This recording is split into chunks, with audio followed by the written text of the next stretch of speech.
আমার ফ্লাইটের মেয়াদ আছে আরো 1 ঘন্টা। এই তাদের আমি আসছি, সে আমাকে মানা করে। কি কথা বলবো? 1 ঘন্টা আছে আমার সময়, সে আমাকে বলতেছে না না। এই হ্যালো স্যার, অফিসার আসেন, এদিকে আসেন না। আপনি ইচ্ছা করলে নিতে পারেন। শুনেন, আপনারা দুর্নীতি বন্ধ করেন প্লিজ, প্লিজ দুর্নীতি বন্ধ করেন প্লিজ। একটা প্রবাসীর পুরো লাইফ এটা জানেন আপনারা, জানেন পুরো লাইফ একটা প্রবাসীর সময় আছে আর 1 ঘন্টা। আপনারা কেন আমার মান নেবেন না? কেন মান নেবেন না? এটা এই জন্য আমরা দেশ স্বাধীন করছি নাকি? হ্যাঁ, এই জন্য কি আমরা দেশ স্বাধীন করছি? দেখেন 1 ঘন্টা সময় আছে, 1 ঘন্টা সময়, সে আমার মাল নিতেছে না। এই যে অফিসারটা আছে না, এই অফিসার আমাকে বলতেছে ওপরে যাও।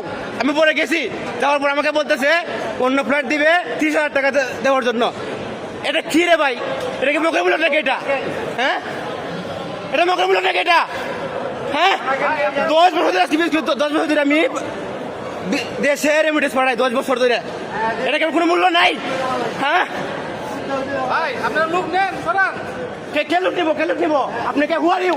এই man, who are you? Who are you? Who are you? Who are you? কে আসবে আমার কাছে? কে আসবে আমার কাছে? আসেন, সমস্যা কি? কি ভাই আপনি কিছু বলেন না? হ্যাঁ?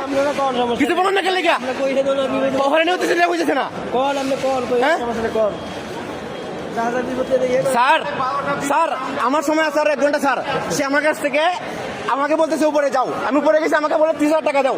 এটা কি স্যার? এই জন্য কি আমি দেশ স্বাধীন করছি নাকি? এই জন্য কি দেশ স্বাধীন হয়েছে স্যার? দুর্নীতি তো আগের মতো রয়ে গেছে। স্যার বন্ধ করবো ঠিক আছে, কিন্তু আমার এটা আপনার সমাধান দেন নাই জায়গা যাইয়া। সবাই বলতেছে এটা আমি ভিডিও করতেছি। স্যার মনে সমস্যা নাই, আপনার বিচার করে দেন, আপনার বিচার করে দেন, বিচার করে দেন, বিচার করে দেন। আমার কিন্তু ফলোয়ার 1 লাখ ফলোয়ার আমার কিন্তু।